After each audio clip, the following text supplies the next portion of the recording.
Get out of my wedding! She screamed it in front of 200 guests. My name is Victor Davis. I'm 62 years old. And that was my son's bride, Natalie Shepard, pointing at me like I was a gatecrasher at her $130,000 wedding. Glass walls on all sides, downtown Seattle, rooftop ceremony with the Space Needle framing everything. I'd just arrived at 4:47 p.m., khakis and a navy polo, what I always wear. Natalie saw me across the cocktail area near the Champagne Tower and lost it. Right there, in front of tech investors, her startup team, 3 influencers filming everything on their phones. "I told you not to come," she said, voice rising. "You don't fit here." Jordan, my son, the groom, stood frozen near the altar setup. White tuxedo, boutonniere already pinned. He didn't move, didn't speak. I wasn't crashing her success story. I built it. And I was holding the proof in my hands. Let me back up. I worked for Washington state government for 38 years. Information technology, servers, databases, infrastructure, not glamorous, not the kind of work that gets you on podcasts or makes you LinkedIn famous. But I was good at it. More importantly, I knew people. Every agency director, every department head, every decision-maker across 3 decades of public service. I knew who owed favors, who needed introductions, who could open doors with a single phone call. I met Grace in high school, married her at 23, had Jordan at 24. We chose stability over Silicon Valley dreams because someone had to keep the lights on. Grace was a guidance counselor at Renton High School for 31 years. We lived simply, saved carefully, built a good life in a 3-bedroom townhouse with a mortgage we paid off in 2011. Then, in May 2016, Grace had a stroke. Sudden. Massive. She was 53 years old, 1 week after Jordan graduated from University of Washington with a degree in marketing. The doctors said it was fast. She didn't suffer. I had her journals afterward, hundreds of pages in spiral notebooks she kept in the closet. Her philosophy was simple. Help people win, but let them feel like they did it alone. She'd write, "Be the wind, not the wings. Let them fly and believe it was their own strength." After she died, I threw myself into Jordan's happiness. He was all I had left. In 2019, Jordan started dating Natalie. She was building a tech startup, healthcare data analytics, smart woman, ambitious, driven. At first, I thought she was just focused, career-minded. Then I started noticing things, little comments. When I first met her at Jordan's apartment in Capitol Hill, she barely looked up from her laptop, asked what I did. I told her government IT. She said, "Oh, that's stable." The word hung there. Stable. Not impressive, not inspiring, just stable.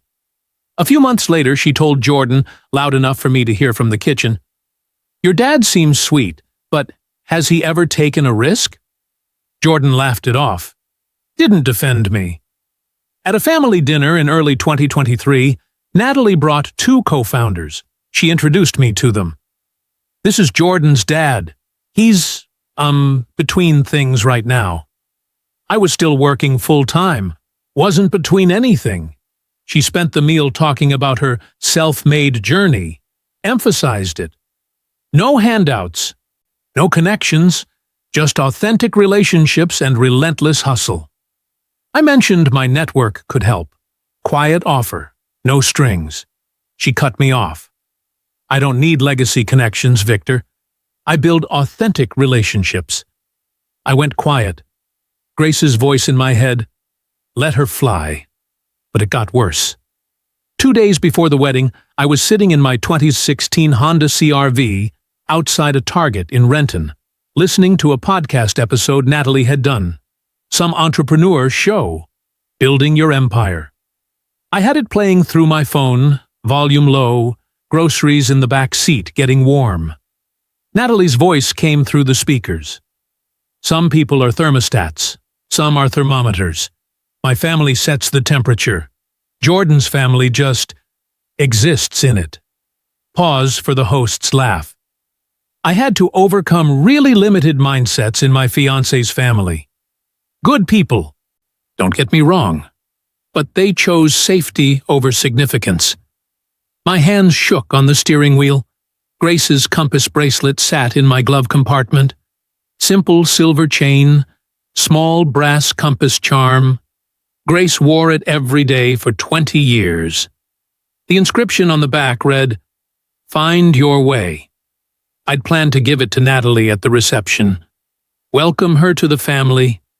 A symbolic gesture. Instead, I closed the glove compartment, drove home. Didn't call Jordan, didn't say anything. But I decided I was still going to that wedding. The rehearsal dinner happened Friday night, some waterfront restaurant in Fremont. Natalie said, immediate family only. Her parents came, both siblings, her grandmother, 2 aunts, 8 people from her side. Jordan texted me around 6:15 p.m. Sorry, Dad. Nat's stressed. Smaller is better. I ate a Subway turkey sandwich alone in my living room. Looked at Grace's photo on the mantel, her in her Renton High lanyard, smiling in front of a bulletin board covered in college acceptance letters. Is this what you meant? I asked her picture. Am I doing this wrong? Saturday morning, I put on my good clothes. Navy polo shirt, Land's End, bought in 2019. Khakis, brown leather belt Grace gave me in 1996. Wire rim glasses on a chain. Timex watch, Grace's last birthday gift to me before she died. I grabbed my leather folder from the front seat of the CRV. Worn brown leather, rubber band around the middle holding it shut. 47 printed pages inside. Bank transfers, emails, call logs, recruiting receipts, contract introductions. I drove 35 minutes from my townhouse to downtown Seattle, parked 3 blocks away in a public garage. $28 for 4 hours. I avoided the valet line, didn't want to make a scene. Just be there for Jordan, I told myself. Keep your head down. The elevator doors opened to the rooftop. String quartet playing Pachelbel. Champagne coupes on silver trays. Golden hour light pouring through floor-to-ceiling glass. The city skyline stretched out like a postcard. And then Natalie saw me. Her face changed. She crossed the terrace in 4 seconds flat, heels clicking on Italian tile. What are you doing here? Heads turned. Phones came up. I'm here for my son, I said quietly. I told Jordan you weren't invited. You don't fit in this room, Victor. Someone's Instagram live counter ticked up in the corner of a bridesmaid's screen.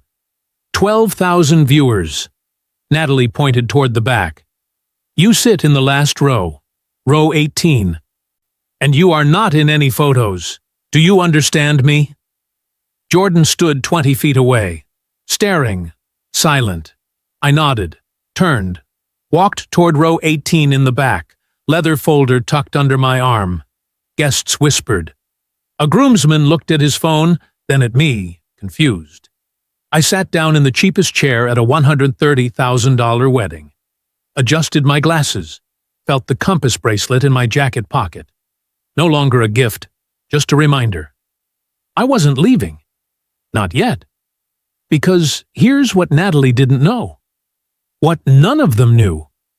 Every door she walked through, I opened it. Every investor who said yes. Every client who signed.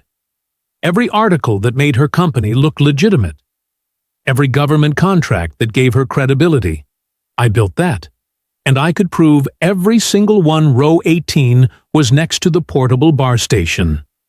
Bartenders setting up ice bins.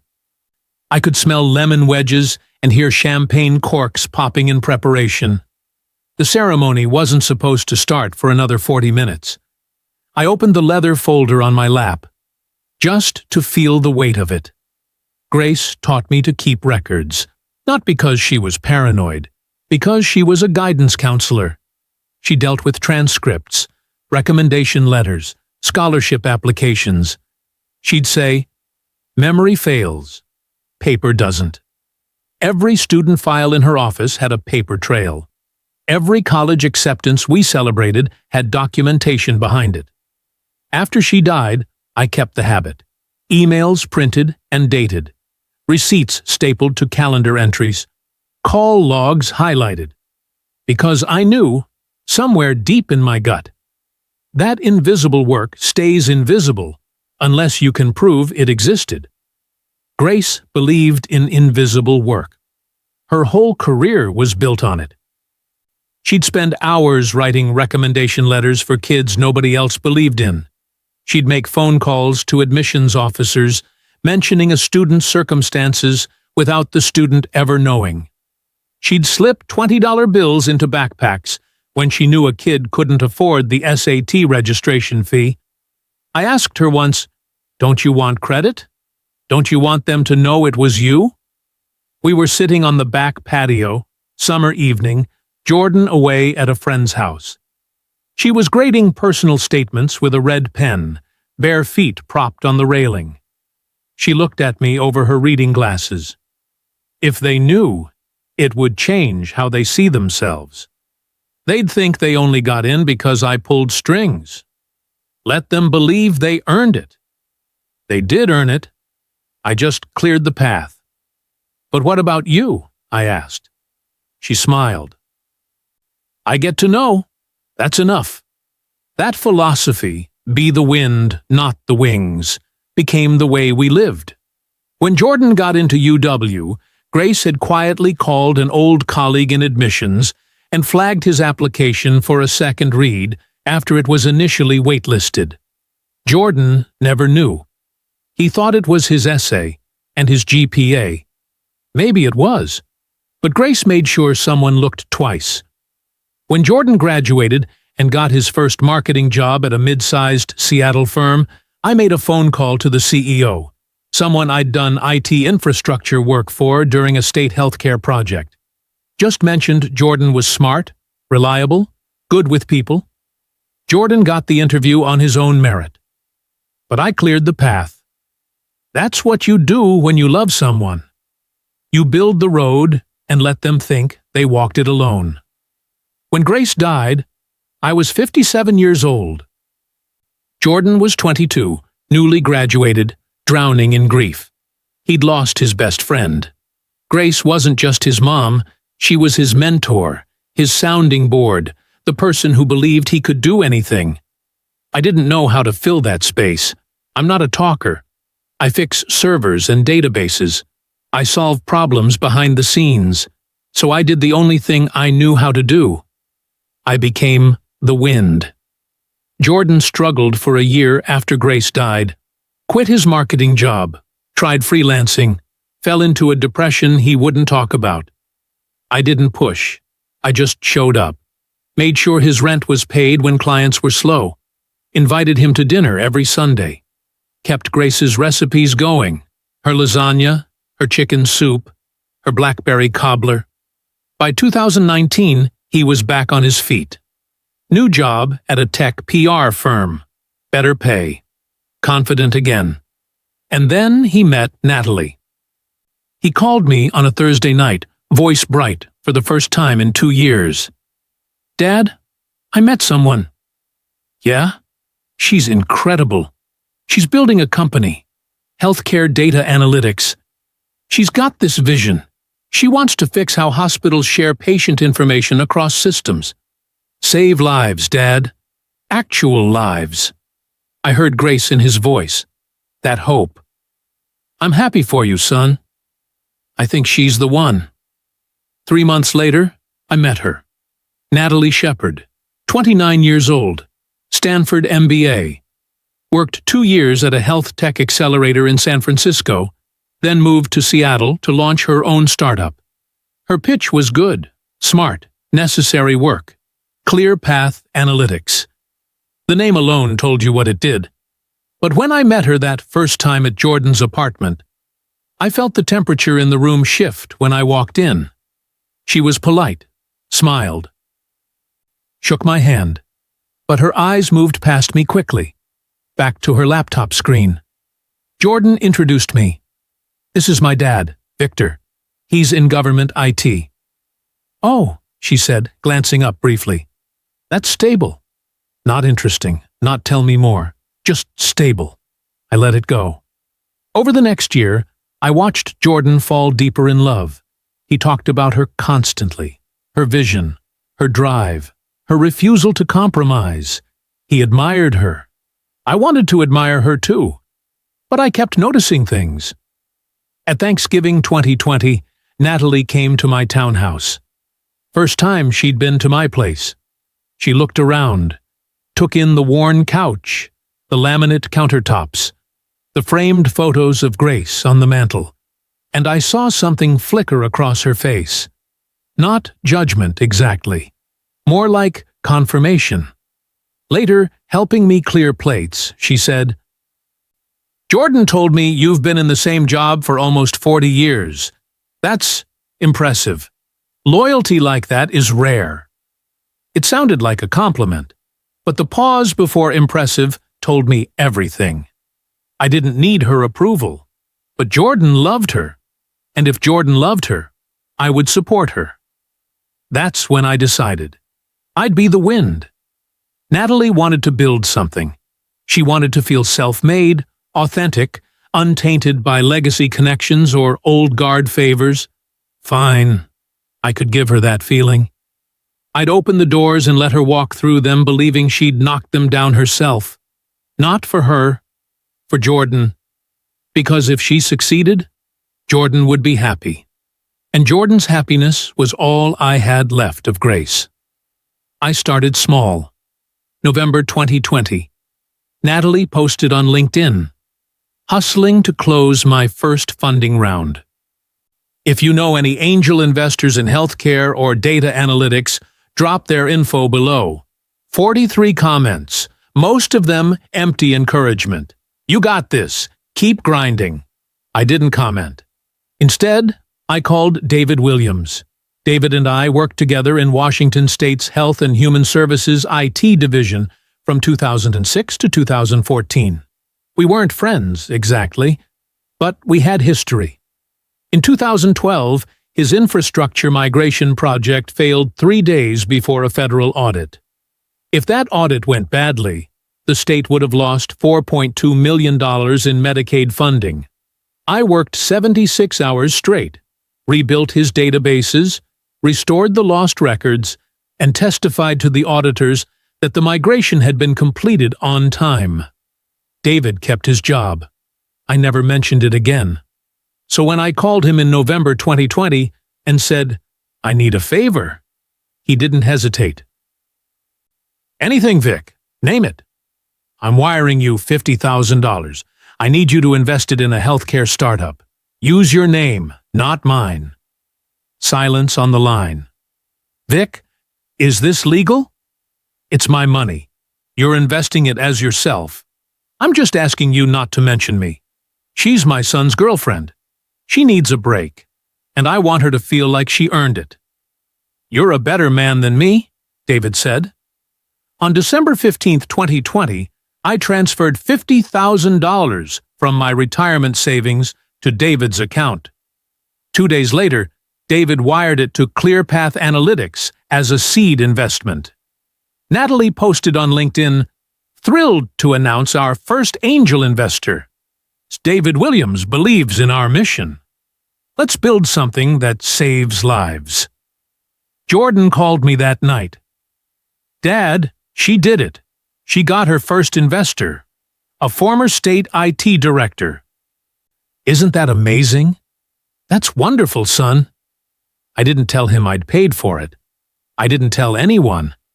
Grace's voice in my head, "Let her fly."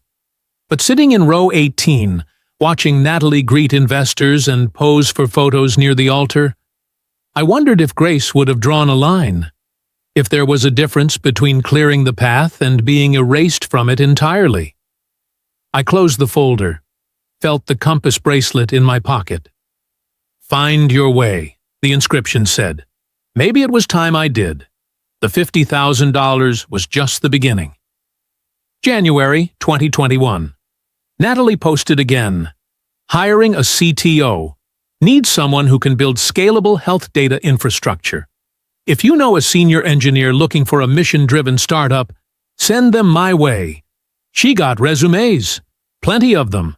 But nobody with the right combination. Healthcare experience, data architecture, startup mentality, and willingness to work for equity and a below-market salary. I knew someone. Connor Hayes, 42 years old, former lead engineer at the Washington State Healthcare Authority. We worked on 3 major projects together between 2015 and 2018.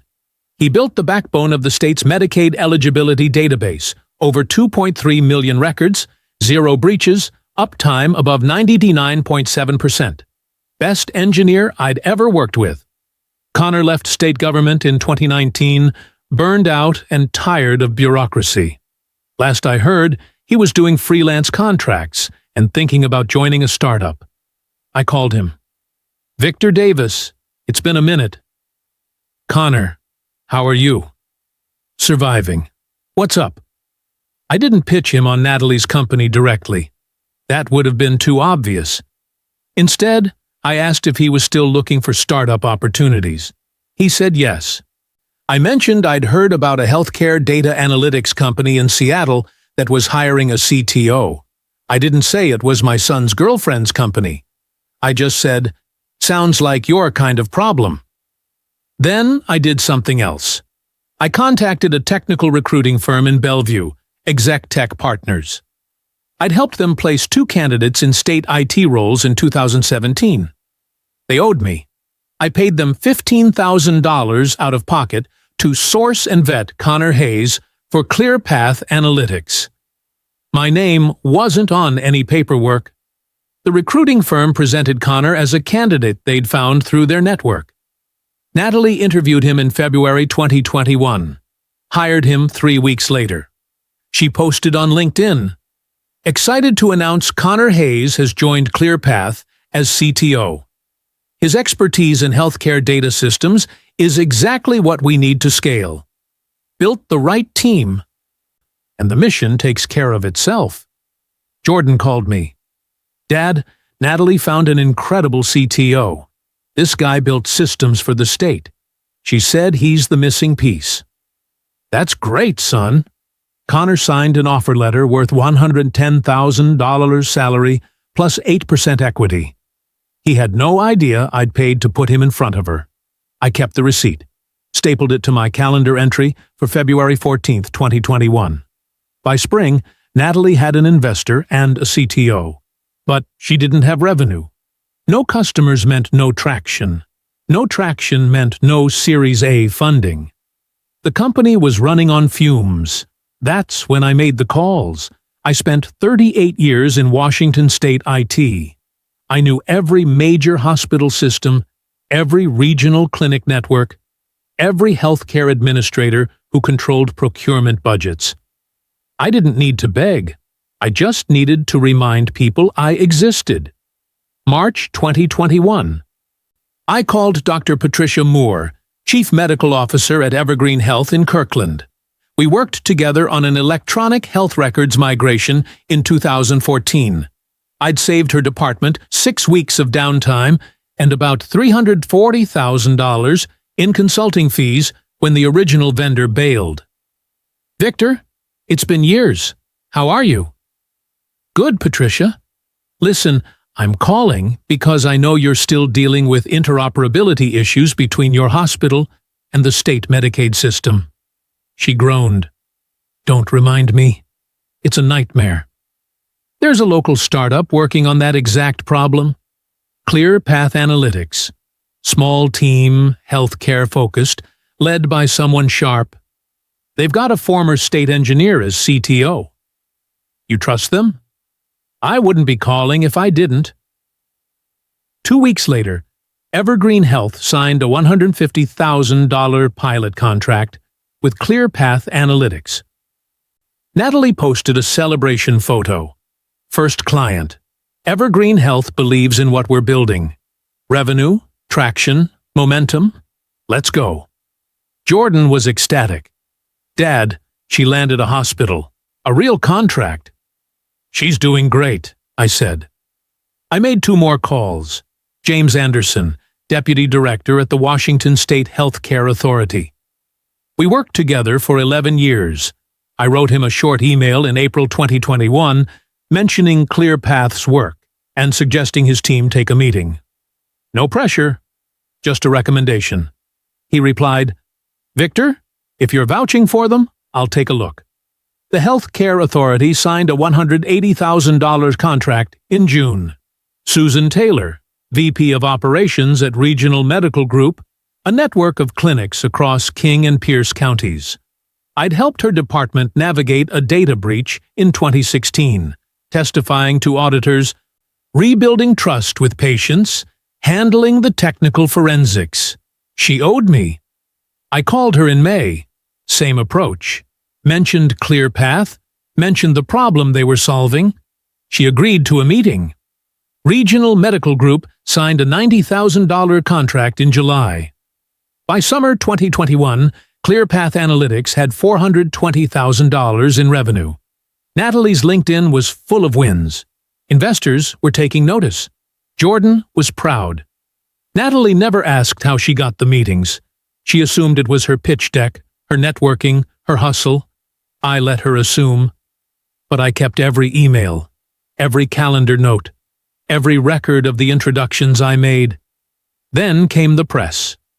August 2021. Natalie was trying to get media coverage. She pitched 10 reporters, got polite no's or silence. Without a name-brand investor or a big funding round, she wasn't interesting enough. I called Madison Reeves. Madison and I went to college together, University of Washington, class of 1984. She became a journalist, spent 15 years covering health policy for regional outlets, then moved to TechWire Northwest, one of the most respected tech industry publications in the region. We'd stayed in touch, coffee twice a year, holiday cards. When Grace died, Madison sent flowers and a handwritten note. I called her in September. "Victor, good to hear from you. How are you holding up?" "I'm all right. Listen, I wanted to run something by you. There's a healthcare data startup here in Seattle doing interesting work, solving real interoperability problems. They've got state contracts, hospital clients. Thought it might be worth a story." "What's the company?" "ClearPath Analytics." "I'll take a look." Madison met with Natalie in late September. Interviewed her, Connor, a few clients. The story ran in early October. How one Seattle startup is solving healthcare's data crisis. The article changed everything. Traffic to ClearPath's website spiked. Investor inquiries came in. Natalie got invited to panels and podcasts. Jordan sent me the link. "Dad, check this out." TechWire covered Natalie's company. "This is huge." I read the article. Madison had done her job well. Fair, thorough, compelling. Natalie came across as smart and driven. Connor's technical credibility anchored the story. My name wasn't mentioned. I printed the article, highlighted the date, put it in the folder. November 2021.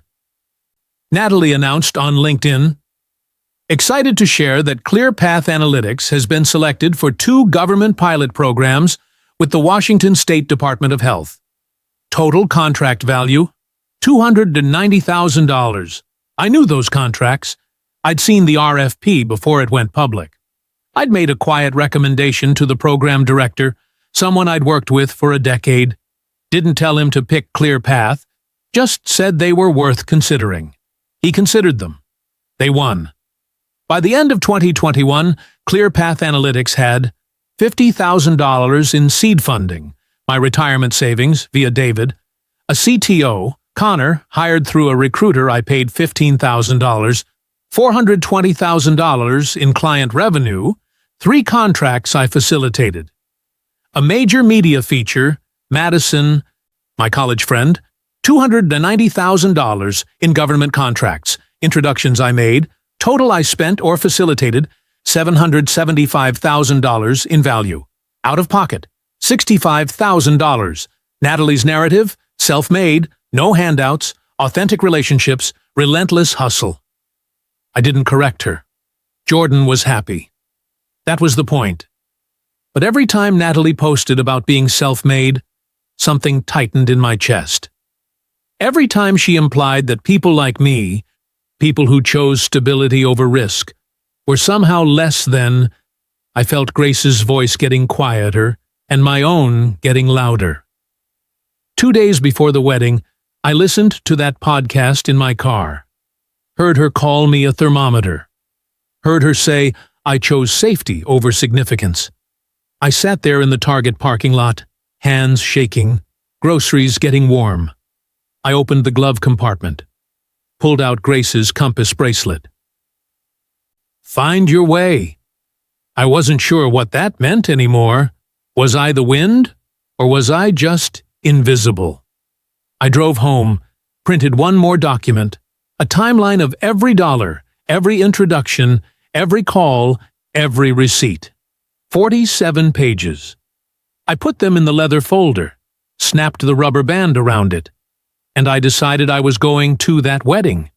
Not to make a scene, just to be there, to support my son. But I wasn't leaving the folder in the car. Not this time. Row 18 had a crooked chair leg.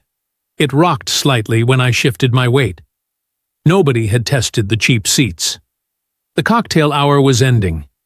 Guests were filtering toward their assigned rows, checking place cards on an elegant seating chart displayed on an easel near the entrance. Names in gold calligraphy. Table assignments for the reception afterward. I wasn't on the chart.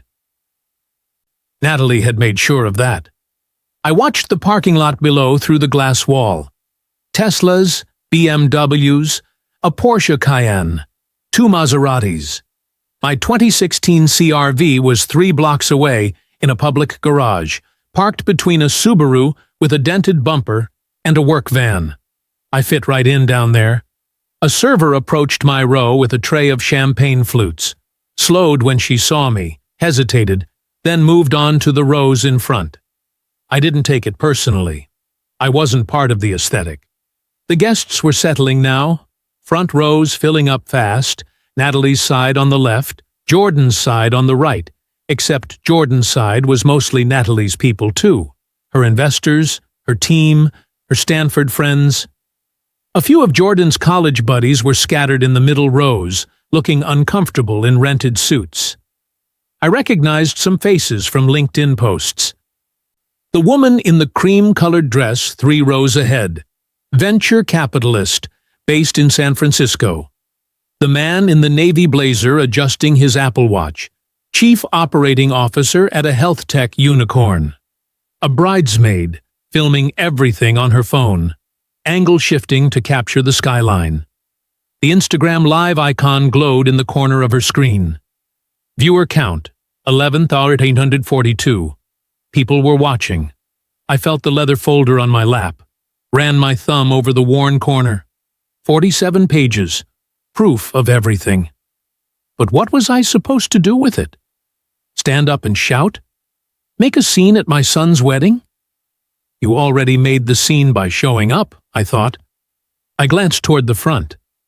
Jordan stood near the altar in his white tuxedo, hands clasped, face tight. He hadn't looked back at me once since Natalie's outburst. A groomsman leaned in and whispered something. Jordan nodded but didn't respond. Natalie was in a side room off the rooftop terrace, probably getting final touch-ups, adjusting her dress, preparing her entrance. The bride who built herself. The self-made success story about to marry into mediocrity. I felt my jaw tighten. Let it go, Victor. You're here for Jordan. That's all. But I didn't let it go. I stood, Walked toward the restrooms near the elevator vestibule. Needed to move. Needed to think. The men's room was empty. Marble counters, geometric mirrors, ambient lighting that made everything look softer than it was. I washed my hands, looked at myself. 62 years old. Wire rim glasses, thinning gray hair, navy polo from 2019, khakis with a small coffee stain near the pocket I'd tried to scrub out that morning. Grace used to say I had kind eyes. The kind of eyes people trust, she'd say. I didn't see kindness right now. I saw exhaustion. I saw a man who'd spent 2 years building someone else's dream and got called a thermometer for it. You chose safety over significance. I dried my hands, stared at my reflection. You could leave, I said quietly. Right now. Just walk to the elevator. Go home. But I didn't move, because Jordan was out there. And even if he didn't defend me, even if he stood silent while his bride humiliated his father in front of 200 people, he was still my son. Find your way, the compass bracelet said. I touched my jacket pocket, felt the bracelet's weight. Then I walked back to row 18. Something had shifted. David Williams, the angel investor, my old colleague, was standing near row 6, phone in hand, staring at the screen. He looked up, scanned the room, and his eyes landed on me. He didn't look away, just held my gaze for 3 long seconds, then looked back at his phone. Connor Hayes, the CTO, was standing in the groomsmen lineup near the altar. He'd turned slightly, talking to another groomsman, but his eyes kept drifting to the back rows. To me. Madison Reeves, the tech reporter, was seated in row 9. She had her phone out, typing fast, paused, looked toward the back, saw me. Her expression changed, something between surprise and recognition. Then I saw someone I didn't expect. Sarah Wilson. She was standing near the venue manager's station by the bar, wearing a black suit with a radio clipped to her belt. Venue operations manager. I knew Sarah. She'd worked in Washington State IT from 2011 to 2017 before she left to manage event spaces. We'd collaborated on 2 major infrastructure projects. When her husband died in 2018, I'd attended the funeral, brought a casserole, helped her navigate the state benefits paperwork. She was staring at me. Then she pulled out her phone and started typing. Not casually, urgently. I watched her send a message, then another. Then she made a phone call, stepping away from the bar station, speaking quickly into the phone while looking at me. A strange feeling crept up my spine. 3 rows ahead, Dr. Patricia Moore, CMO at Evergreen Health, one of Natalie's first clients, leaned over to the man beside her. James Anderson, Deputy Director at the State Health Care Authority. They were both looking at their phones, then looking at each other, then glancing toward the back rows. Madison Reeves stood up from row 9. She walked toward the aisle, phone still in hand, eyes on me. David Williams pocketed his phone and started moving toward the side of the terrace. Connor Hayes stepped slightly out of the groomsmen line. The bridesmaid in the front row adjusted her phone angle. The Instagram live viewer count ticked up, 12,491. My heart was pounding. I didn't do anything. I hadn't said a word. I was just sitting in row 18 with a leather folder on my lap. But people were moving. A quiet buzz was building, subtle, but unmistakable. Phones lighting up, heads turning, whispers. I looked toward the altar. Jordan was watching the room now, confused. One of the groomsmen whispered something to him. Jordan's face went pale. The string quartet stopped tuning. A woman in a gray dress, wedding coordinator probably, stepped to the microphone near the altar. Ladies and gentlemen, please take your seats. The ceremony will begin in 2 minutes. The processional music started. Soft, elegant. Pachelbel's canon in D. People settled into their rows. The bridesmaids began lining up near the terrace entrance. But David Williams didn't sit down. He was walking now. Not toward his seat. Toward the back. Connor Hayes took another step out of the groomsmen line. Madison Reeves was halfway down the aisle, moving steadily, phone in hand. Dr. Patricia Moore stood. Then James Anderson. Then Susan Taylor, VP at Regional Medical Group, 3 rows behind them. Sarah Wilson was walking from the venue station, radio off her belt now, moving with purpose, all of them moving toward row 18, toward me. The Instagram live count climbed 13,604. The bride appeared at the terrace entrance in her gown, white lace, long train, a bouquet of white roses. She saw the processional line forming, saw the bridesmaids waiting, saw the guests standing, but she also saw the people walking the wrong direction. Her face changed. Jordan saw it too. He stepped forward, off the altar platform. "Connor? What's—" The music swelled.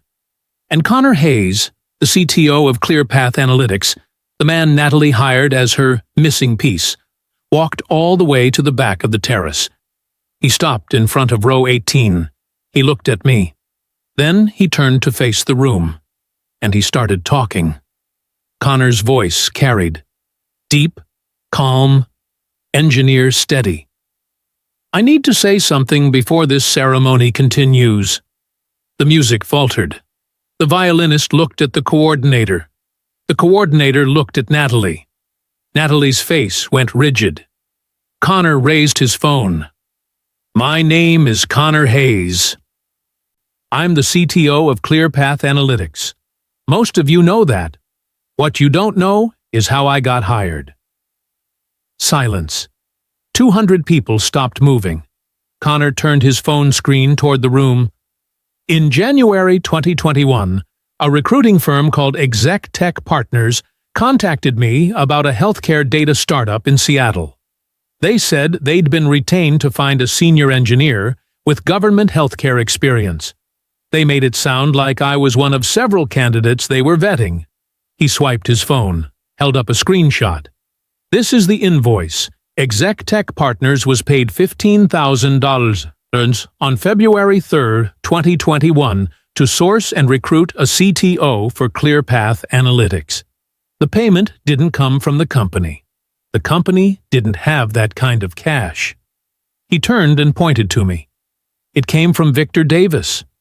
Gasps rippled through the rows. Jordan's face went white. Natalie's bouquet trembled in her hands. Connor kept going. "Victor called me in January. Didn't pitch me directly.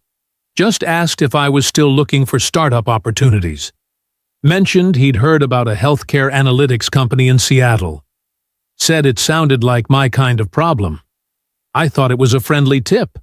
But Victor paid a recruiting firm $15,000 of his own money to make sure I ended up in front of Natalie." He lowered his phone, looked at Natalie. "You didn't find me organically. Victor put me there." Connor stepped aside, and David Williams walked forward. David was older than Connor, late 60s, silver hair, expensive suit. He'd been sitting in row 6 investor section. He looked calm, tired maybe, but calm. He stopped next to Connor, addressed the room. "My name is David Williams. I'm listed as ClearPath Analytics' first angel investor. $50,000, December 2020. Natalie has called me a believer. She's posted about how I took a chance on her when nobody else would." He pulled a folded paper from his jacket pocket, unfolded it. "This is a bank transfer record. December 15th, 2020. $50,000. Transferred from Victor Davis's retirement account to my personal account. 2 days later, I wired that exact amount to ClearPath Analytics under my own name." He held up the paper, Someone in row 8 took a photo. David looked at Natalie. You thought I was your first believer. I wasn't. Victor was. He asked me to invest his own money under my name so you'd feel like you earned it. He said, she needs a break, and I want her to feel like she did it herself. David's voice cracked slightly. Victor gave you $50,000 of his retirement savings and didn't tell a soul, not even his son. Jordan turned toward me. His mouth opened, but nothing came out. The bridesmaid's phone was still filming. Instagram live viewer count 15,283. The comment feed was exploding. I couldn't read it from row 18, but I saw the scroll speed, hundreds of comments per second. David stepped aside. Madison Reeves walked forward. She was smaller than the two men, mid-50s, gray blazer, press credentials probably still in her bag from some tech conference. She'd been a journalist for 30 years. She knew how to deliver a story. She stopped near the altar, turned to address the guests. My name is Madison Reeves. I'm a senior reporter at TechWire Northwest. In October 2021, I published a feature on ClearPath Analytics titled How One Seattle Startup is Solving Healthcare's Data Crisis. That article changed everything for this company. Traffic spiked. Investors called. Natalie got invited to panels, podcasts, conferences. She held up her phone. I wrote that article because Victor Davis called me in September 2021 and told me about a healthcare startup doing interesting work. Victor and I went to college together. We've known each other for 40 years. When he calls, I listen. Madison swiped her screen. This is my call log, September 14, 2021. 17-minute conversation with Victor. He told me about ClearPath, the problem they were solving, the contracts they'd won. He said, I think it's worth a story. He didn't ask me to write a puff piece. He didn't ask for his name to be mentioned. He just pointed me toward something real. She looked at Natalie. You thought I found you through my network. You thought your pitch landed because you were good at selling your story. You were good. But Victor opened the door. Madison stepped back. 3 people had spoken. 3 foundational pieces of Natalie's success story. Her CTO, her investor, her press, dismantled in less than 5 minutes. The room was frozen. Natalie's mother stood up in the front row. What is this? What's happening? Natalie didn't answer. She was staring at Jordan. Jordan was staring at me. A groomsman whispered, Should we stop this?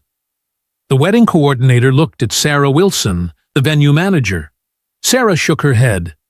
Let them finish. The Instagram live count hit 16,191. I hadn't moved. I was still sitting in row 18, leather folder on my lap. Hands folded over it. But I could feel it building. The truth. The weight. The reckoning. Connor, David, and Madison stood near the altar now, a quiet wall of testimony. And they weren't done, because 3 more people were standing up. Dr. Patricia Moore, Chief Medical Officer at Evergreen Health. Row 7. James Anderson, Deputy Director at Washington State Healthcare Authority. Row 8. Susan Taylor, VP of Operations at Regional Medical Group. Row 10. Natalie's first 3 clients, $420,000 in early revenue. They started walking toward the altar. Natalie's voice finally broke. Jordan, stop this. But Jordan wasn't moving. He was staring at the 3 clients walking down the aisle, then back at me. His face was unreadable. The processional music had stopped completely. The string quartet sat frozen. Bows resting on silent strings. Dr. Moore reached the front. She was in her early 60s, gray hair in a bun, sharp eyes, no-nonsense presence. She'd run hospital operations for 20 years. She looked at Natalie. Then she addressed the room. I'm Dr. Patricia Moore, CMO at Evergreen Health. In March 2021, we signed a $150,000 pilot contract with ClearPath Analytics. It was their first major client. Natalie has said in interviews that we found her through word of mouth and due diligence. She pulled out her phone. This is an email from Victor Davis, dated March 8, 2021. Subject line, Interoperability Solution You Should See. Victor and I worked together on an EHR migration in 2014. He saved my department 6 weeks of downtime and over $300,000 in consulting fees when our vendor bailed. So, when he recommended a startup, I took the meeting. She looked directly at Natalie. You didn't win that contract on your own. Victor opened the door. James Anderson stepped forward next. Late 50s, government-issue glasses, state ID badge still clipped to his belt. I'm James Anderson, Deputy Director at the Washington State Healthcare Authority. We signed a $180,000 contract with ClearPath in June 2021. I received an email from Victor Davis in April of that year. He said, worth taking a meeting. I've worked with Victor for 11 years. If he vouches for something, I listen. He held up his phone. Here's the email. April 22, 2021. Victor's recommendation is the only reason you got in the room. Susan Taylor was last. Early 50s, business casual dress, calm but firm. I'm Susan Taylor, VP of Operations at Regional Medical Group. We signed a $90,000 contract with ClearPath in July 2021. Victor called me in May. He'd helped my team navigate a data breach in 2016, testified to auditors, rebuilt trust with patients, handled forensics. When he recommended your company, I didn't hesitate. She looked at Natalie. $420,000 in first-year revenue. Every single dollar came through Victor's introductions. The 3 clients stood together near the altar. 6 people now, 6 testimonies, 6 pieces of evidence. The Instagram live count hit 18,604. I saw the comment feed on the bridesmaid's phone from across the terrace. Show the receipts. Is this real? Self-made where this is insane. Someone screen record this. Natalie's hands were shaking. The bouquet dropped a petal. Jordan stepped off the altar platform completely. Dad? His voice cracked. I stood up. The leather folder was in my hands. 47 pages. Every bank transfer. Every receipt. Every email. Every introduction. Every call log. I started walking. Down the center aisle. Past row 17. Past row 16. Past the investors, the influencers, the Stanford friends, the people who thought they were watching a wedding. Every step was steady, quiet, dignified. Grace's voice in my head. Be the wind, not the wings. But I wasn't the wind anymore. I was the man holding the receipts. I reached the altar, stopped in front of Natalie. She looked at me, eyes wide, breathing shallow. I didn't yell, didn't accuse, just spoke. I did it because I love my son. And because I wanted you to feel strong. I opened the leather folder, and I laid it on the altar. The leather folder sat on the white altar cloth. 47 pages. 2 years of invisible work, visible at last. I didn't open it yet. Just let it sit there. Let everyone see it. Natalie stared at the folder like it was a bomb. Jordan's best man, Derek Wilson, I'd known him since he was 12, took a step forward from the groomsman line, then stopped, uncertain. The Instagram live count ticked past 18,900. I heard someone in row 5 whisper, "Is this real?" Another voice, "Someone's recording, right?" A third, "This is insane." Natalie's voice came out thin, shaky. "Victor, please, don't do this." "Do what?" I asked quietly. "Tell the truth?" Her eyes flicked to Jordan, then back to me. "You're ruining my wedding." I'm not ruining anything, I said. I'm just standing here. Sarah Wilson stepped forward. She'd been watching from the venue manager's station, phone in hand, but now she walked to the front. Calm, professional. She stopped next to Connor and David, completing the line of witnesses. I'm Sarah Wilson, she said, addressing the guests. I manage this venue. I also worked in Washington State IT from 2011 to 2017. Victor and I collaborated on 2 major infrastructure projects. She looked at Natalie. In 2021, your company won 2 government contracts with the State Department of Health. Total value, $290,000. Those contracts went through a competitive RFP process, which means they were technically open to any qualified vendor. Sarah held up her phone. But I know how state IT works. I know which program directors review proposals and who influences those decisions. Victor worked in that system for 38 years. He knew the people, the process, the timing. When ClearPath's proposals landed on the right desks, they didn't get there by accident. She turned her phone screen toward the crowd. This is a group text from November 2021. Former state IT colleagues discussing upcoming RFPs. Victor's name is in this thread. He didn't submit your proposals for you, Natalie. That would have been unethical. But he made sure the right people were paying attention when your proposals came through. Sarah's voice softened. In 2018, my husband died. Heart attack. He was 54. I had no idea how to navigate the state benefits process, survivor benefits, pension paperwork, insurance continuation. I was drowning. Victor showed up at my house with a casserole and a folder full of forms he'd already filled out for me.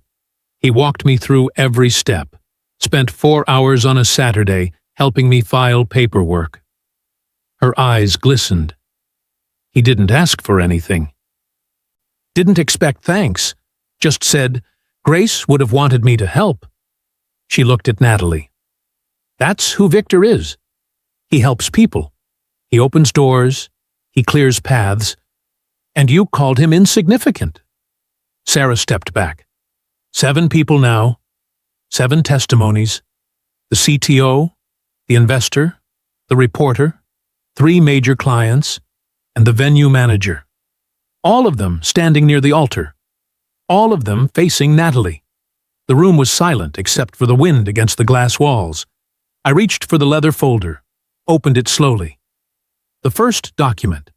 A bank transfer receipt. December 15th, 2020. $50,000 from my account to David Williams's account. Highlighted in yellow. I held it up. Seed funding. The second document. An invoice from Exec Tech Partners. February 3rd, 2021. $15,000 payment for executive recruitment services.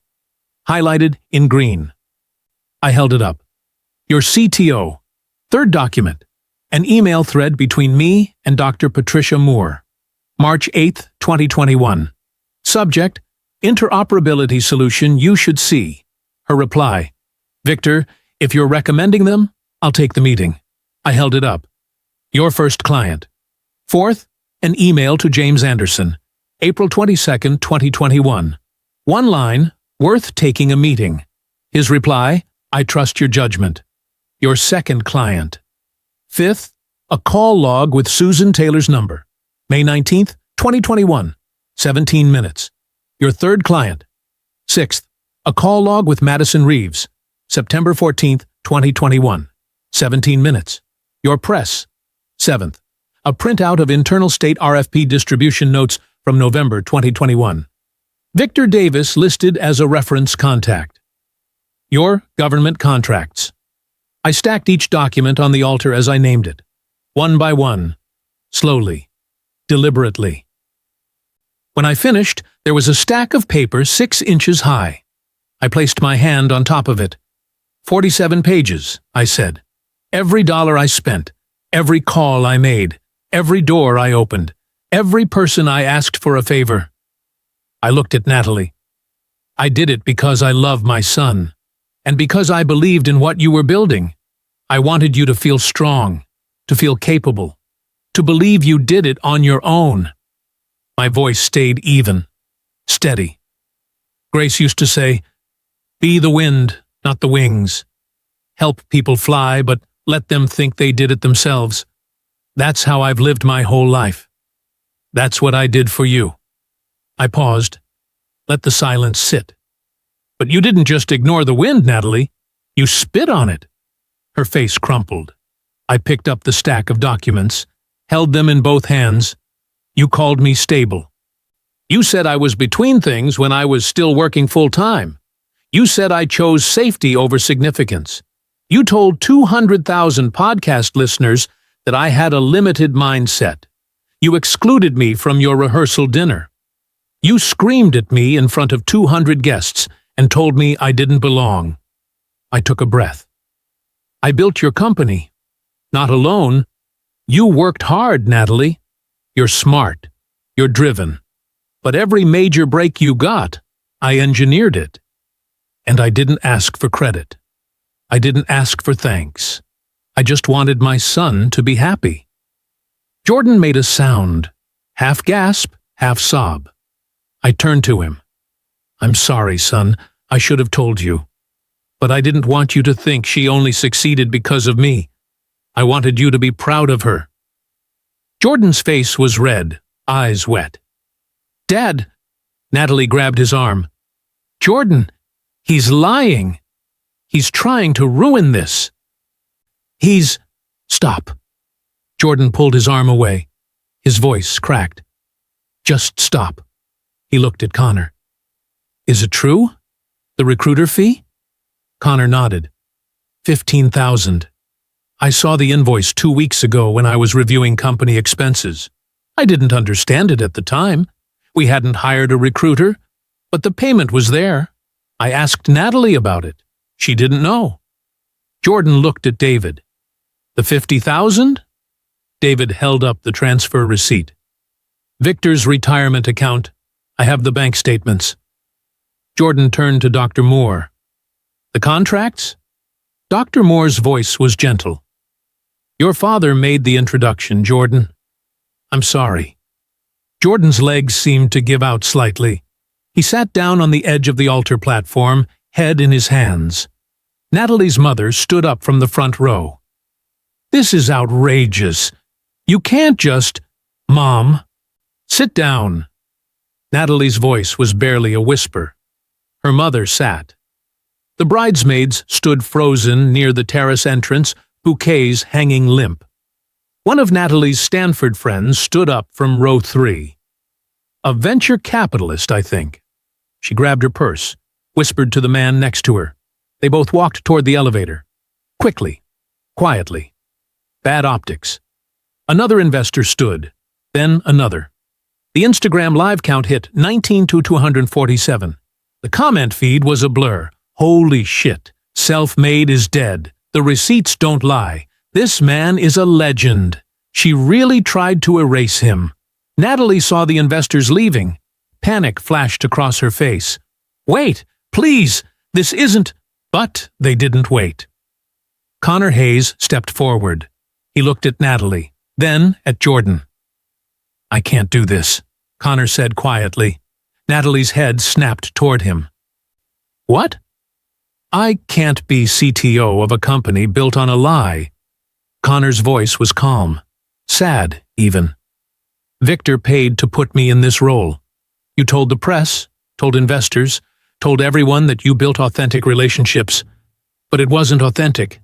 It was Victor. And instead of thanking him, you humiliated him."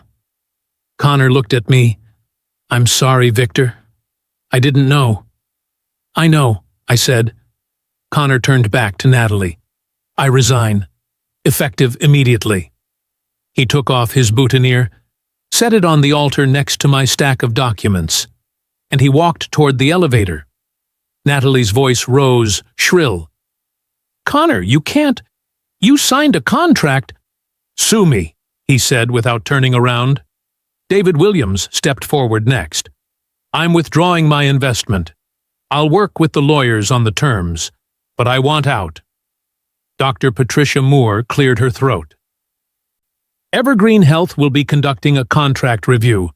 If the procurement process was compromised, we may need to cancel or renegotiate." James Anderson nodded. "The State Health Care Authority will do the same." Susan Taylor looked uncomfortable. "Regional Medical Group will have to evaluate our contract. I'm sorry, Natalie." One by one, the dominoes fell. Sarah Wilson pulled her radio from her belt, spoke into it quietly. Then she turned to Natalie. "I'm terminating this event." Natalie's face went white. "You can't do that." "I can," Sarah said. "This venue has a code of conduct policy. Section 7 covers ethical violations and misrepresentation related to events hosted here. Based on what I've just witnessed, and based on my professional knowledge of how these contracts were facilitated, I have grounds to shut this down." She looked at the guests. "I'm sorry, everyone. The ceremony is over. Please make your way to the elevators." Natalie's mother stood again. "You can't just—" Sarah's voice was firm. "Ma'am, I can. And I am."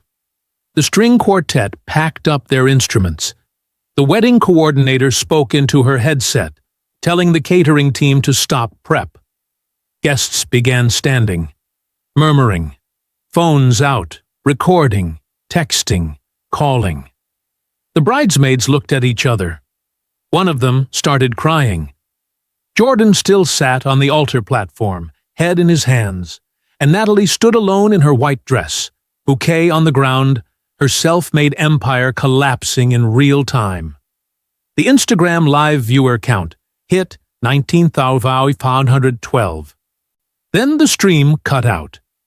The bridesmaid had stopped filming, but it didn't matter. The damage was done.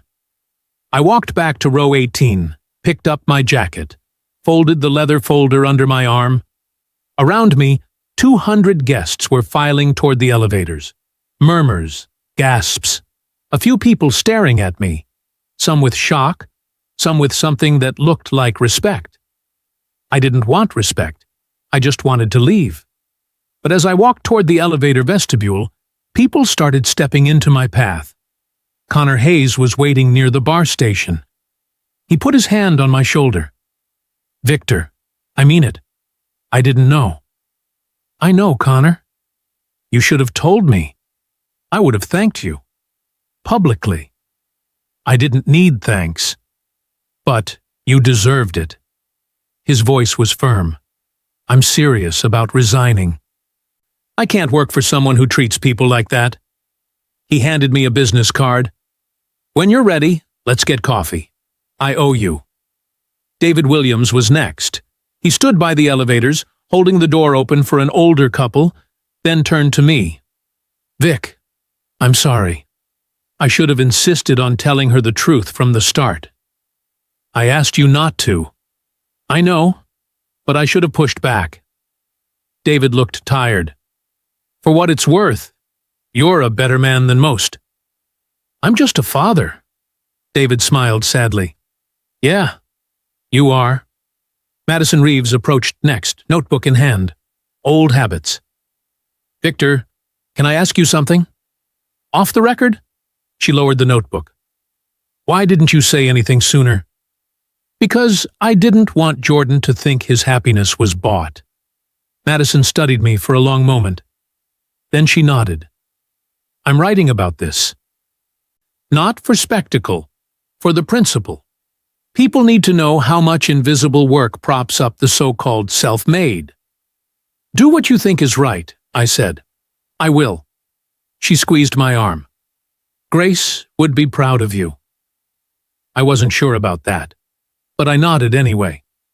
Dr. Patricia Moore intercepted me near the elevator bank. She looked me in the eye. "Victor, I'm sorry you were put in this position, but I'm not sorry you spoke up. What she did to you was wrong." "She's young," I said. "She'll learn." "Maybe." Dr. Moore didn't sound convinced. "But you didn't deserve to be erased." James Anderson and Susan Taylor both shook my hand. Brief, professional, but sincere. "Thank you for the introduction," Susan said. "The work Clear Path did was good, but the way this was handled, I can't support that." James nodded. "If you ever need a reference, call me." I thanked them, kept moving toward the elevator. Sarah Wilson was standing near the venue entrance, radio back on her belt, arms crossed. She looked calm, but exhausted. "Victor." "Sarah, you okay?" "I think so." She stepped closer, lowered her voice. "For what it's worth, I meant what I said. You showed up for me when nobody else did. You didn't have to. But you did. That's who you are." Her eyes were damp. I wish Grace could have seen this. "She would have told me to keep quiet," I said. "Maybe," Sarah smiled. "Or maybe she would have handed you that folder herself." I smiled back, just a little. The elevator doors opened. A small crowd shuffled in. I waited for the next one, and then I saw Derek Wilson, Jordan's best man. 32 years old now, but I still remembered him as the kid who used to sleep over on weekends. The one Grace taught to make pancakes from scratch. He walked straight up to me. Didn't say anything at first, just stood there, arms at his sides. Then he spoke. "My sister, Emily. She applied for disability benefits in 2017. She has MS. The paperwork was a nightmare. It kept getting rejected for missing documentation. She was about to give up." I remembered, vaguely. Derek continued. "Someone from the state called her, said her application had been flagged for expedited review. She got approved in 6 weeks. She never knew why." He looked at me. "It was you, wasn't it?" I didn't answer. Derek's voice cracked. "My sister has housing now, medical coverage, a stipend. She's stable, because of you." "I just made a call," I said quietly. "You made her life possible." Derek wiped his eyes. "I didn't know it was you until Sarah mentioned your name tonight. I looked it up, cross-checked the dates. It was you." He stuck out his hand. I shook it. "Thank you," he said. Another groomsman stepped forward. Younger guy, mid-20s. I didn't recognize him. "I'm Aaron. I work at the State Health Care Authority. You helped my boss fix a server crash in 2019. You stayed overnight, worked 16 hours straight, saved 3 years of Medicaid enrollment data." Aaron looked uncomfortable. "I don't know you, but I know what you did, and I know what she said about you. That was bullshit." "Language," I said reflexively. He smiled. "Sorry." The elevator doors opened again. I stepped in, but I wasn't alone. Connor got in. David got in. Madison, Dr. Moore, James, Susan, Sarah, Derek, Aaron. All of them crammed into one elevator. Going down together. Nobody spoke, just stood there in silence as the elevator descended. When the doors opened on the ground floor, we filed out into the parking garage. And that's when I saw Jordan. He was standing next to my CRV. I don't know how he got there so fast. Maybe he took the stairs. His white tuxedo was wrinkled, boutonniere crooked. His eyes were red. The group behind me slowed, gave us space. I walked over to my son. "Dad?" His voice was so small. "Jordan. Why didn't you tell me?" I set the leather folder on the hood of the CRV, because I didn't want you to think she only succeeded because of me. I wanted you to be proud of her, to love her without doubts. I would have been proud anyway. Jordan's voice broke. But I would have been proud of you, too. I didn't know what to say. Jordan stepped closer. She humiliated you. In front of everyone, and you just stood there. You didn't yell. You didn't make a scene. You just told the truth. I didn't know what else to do. You did the right thing. Jordan's hands were shaking. I should have defended you. At the apartment, at the dinners, at the rehearsal. I heard the comments. I heard her tone, and I didn't say anything. I thought if I just kept the peace, it would get better. You were trying to protect your relationship. I was being a coward. Jordan's face twisted. She said terrible things about you, and I let her, because I was afraid of losing her. He wiped his eyes. I'm so sorry, Dad. I reached into my jacket pocket, pulled out Grace's compass bracelet. The silver chain caught the parking garage light. I held it out to him. Jordan stared at it. Mom's bracelet. I was going to give it to Natalie, a welcome gift, but I don't think that's right anymore. I took Jordan's wrist, clasped the bracelet around it. Find your way, I said. Your mom used to say that to me when I was lost, and I've been lost a lot lately. But I think maybe we both need to find a better path. Jordan looked at the bracelet, touched the compass charm. I'm not going back up there, he said. Okay. I'm not marrying her. Okay. I don't know what I'm doing, Dad. That's okay, too. Jordan looked at me, tears running down his face. Can I come home with you? I felt something break open in my chest, something warm and painful and necessary. Yes, son. You can come home. Jordan stepped forward and hugged me. Hard. The kind of hug I hadn't gotten from him since he was a kid. Behind us, I heard someone clear their throat. I turned, still holding Jordan. Connor, David, Madison, Sarah, Dr. Moore, James, Susan, Derek, Aaron, all of them standing a respectful distance away, watching. Connor spoke first. Victor, if you ever need anything, and I mean anything, you call me. David nodded. Same. Madison held up her phone. I'm writing the story, but I'm writing it right. You're not the villain here. Dr. Moore stepped forward. If you ever want consulting work, we'd hire you in a heartbeat. One by one, they offered something. A card, a phone number, a promise. Sarah hugged me. Grace would be so proud. Derek shook my hand again. Thank you. For everything. I didn't know what to say, so I just nodded. Jordan and I got into the CRV. He sat in the passenger seat, still in his tuxedo, compass bracelet on his wrist. I started the engine, pulled out of the garage. As we drove past the venue, I glanced up at the rooftop. The lights were still on. I could see figures moving. Bridesmaids, Natalie's family, a few remaining guests. But I didn't feel sorry for her. I didn't feel angry either. I just felt tired and free. Jordan looked at me. What now? Now we go home, I said. Your mom's lasagna is in the freezer. We'll heat it up, eat dinner, and figure out tomorrow when it gets here. Jordan nodded, looked out the window, touched the compass bracelet again. Dad? Yeah? Thank you. For everything. For her. For me. For all of it. I reached over, squeezed his shoulder. That's what fathers do, son. We drove home in silence.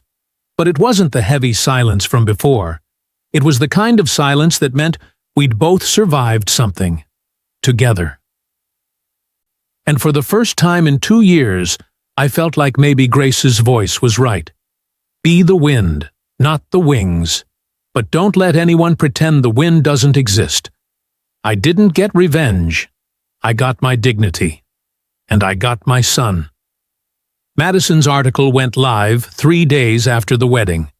The headline, The Invisible Architect. How one father built his son's fiancée's self-made empire and got erased for it. It wasn't sensational. Madison didn't write hit pieces. She wrote the truth.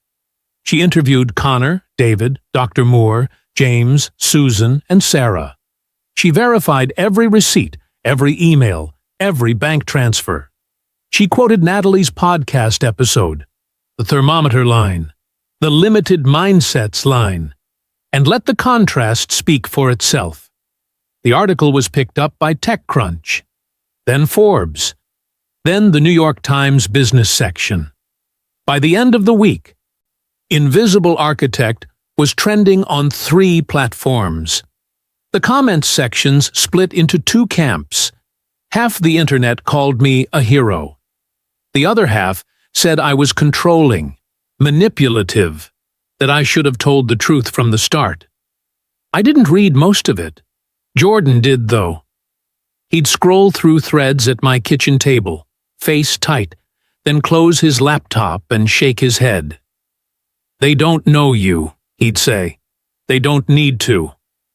But the article did something I hadn't expected. It started a conversation. People began sharing their own stories.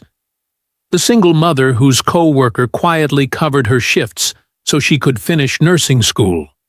The junior employee whose manager ghost wrote his first major presentation.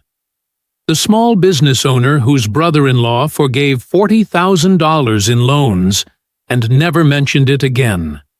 Invisible work. Everywhere. Uncredited, unacknowledged, essential. Madison called me 2 weeks after the article published. "Victor, I'm getting requests for follow-ups. People want to hear from you." "I don't have anything else to say." "You don't have to do interviews, but there are some panel invites, a few universities, a healthcare ethics conference in Portland. They're not asking you to perform. They just want you to tell the story." I thought about it. I'll think about it. I did 2 panels, one at the University of Washington's Business School, one at a healthcare leadership conference in Oregon. I didn't prepare speeches, just told the story, showed the receipts, answered questions. Both times, people came up to me afterward. Older professionals, mostly.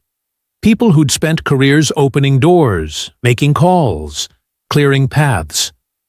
People who understood. One woman, a former hospital CFO, shook my hand and said, "Thank you for saying it out loud." Clear Path Analytics didn't survive.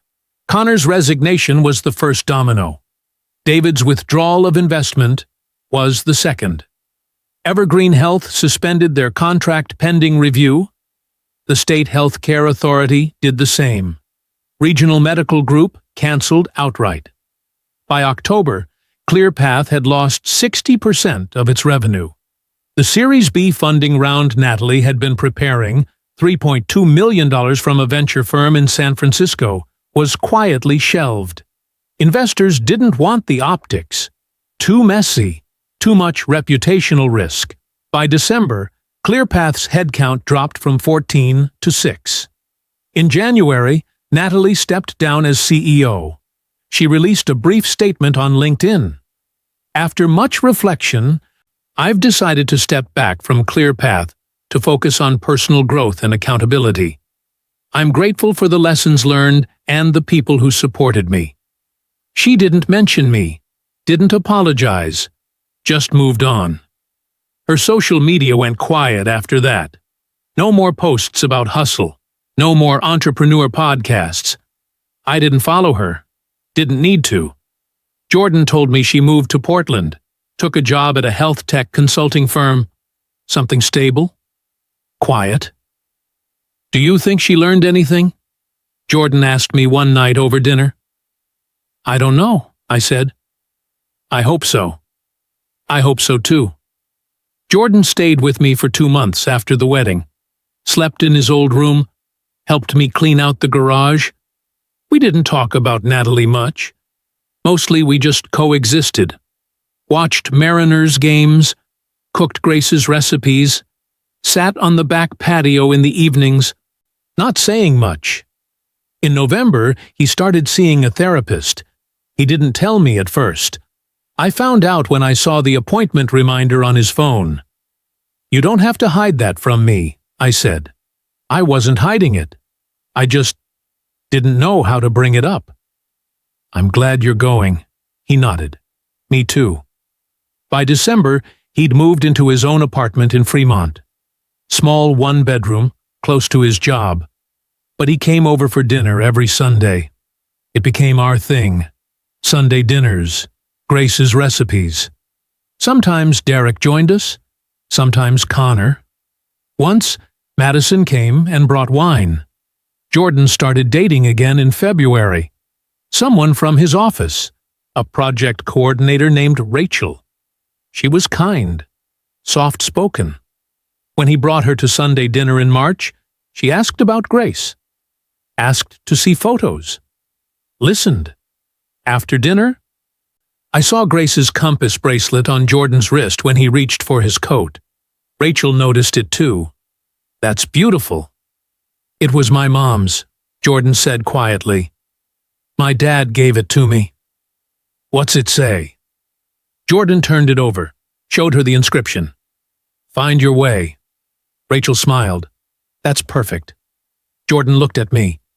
Something passed between us. Gratitude? Understanding? He was finding his way. So was I. Evergreen Health offered me a consulting contract in January. 3 months, part-time, helping them evaluate healthcare data vendors. Dr. Moore said, "We trust your judgment, Victor, and we'll pay you what you're worth." I took it. 2 other hospitals reached out after that, then a startup, a real one, with ethical founders who wanted advice on building authentic client relationships. I wasn't getting rich, but I was working. On my terms. Connor and I had coffee once a month. He'd launched his own consulting firm, Healthcare Data Infrastructure. Business was good. "You should join me," he said, one afternoon at a cafe in Capitol Hill. "I'm doing fine on my own." "I know, but the offer stands." David retired in March, sent me a card. "Thanks for reminding me what integrity looks like." Sarah invited me to a venue managers conference as a guest speaker. I talked about workplace dignity and invisible labor. It went well. Madison was working on a book. She'd asked if she could include my story. I said yes. One Sunday in late April, Jordan showed up early for dinner. He had something in his hand. A printed page. "What's this?" I asked. "An email I wrote to Natalie. I haven't sent it yet. I didn't reach for it. Do you want to send it?" "I don't know." Part of me wants closure. Part of me thinks closure is just moving on. Both can be true. He folded the paper, put it in his pocket. "Yeah, maybe." We made Grace's lasagna together. Garlic bread, salad, simple. While it baked, we sat on the back patio. The compass bracelet caught the sunlight on his wrist. "Dad?" "Yeah? Do you regret it? Helping her?" I thought about it. Really thought. "No," I said. "I regret not setting boundaries sooner. I regret letting her treat me like I was invisible. But I don't regret helping. That's who I am. That's who Grace taught me to be." Jordan nodded. "Be the wind." "Be the wind," I agreed. "But don't let anyone pretend the wind doesn't exist." He smiled. "I like that." The oven timer went off. We went inside.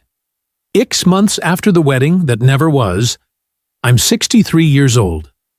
I live in the same townhouse in Renton, drive the same CRV, wear the same clothes.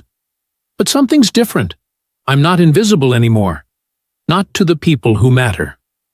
Jordan calls me twice a week, shows up every Sunday, wears his mother's bracelet like a reminder. Find your way. Connor, David, Madison, Sarah, they're not just names in my phone anymore. They're friends. The work I do now, I do with my name attached. People know what I've built, what I've contributed. I don't need applause, but I don't accept erasure either. Grace was right. Be the wind. Help people fly. But she'd also want me to remember, humility isn't self-erasure. Gratitude isn't optional. And the invisible architects who build other people's dreams deserve to be acknowledged. Out loud, in public, without shame. The compass doesn't care where you've been. It just points north, and for the first time in years, I know which way I'm going.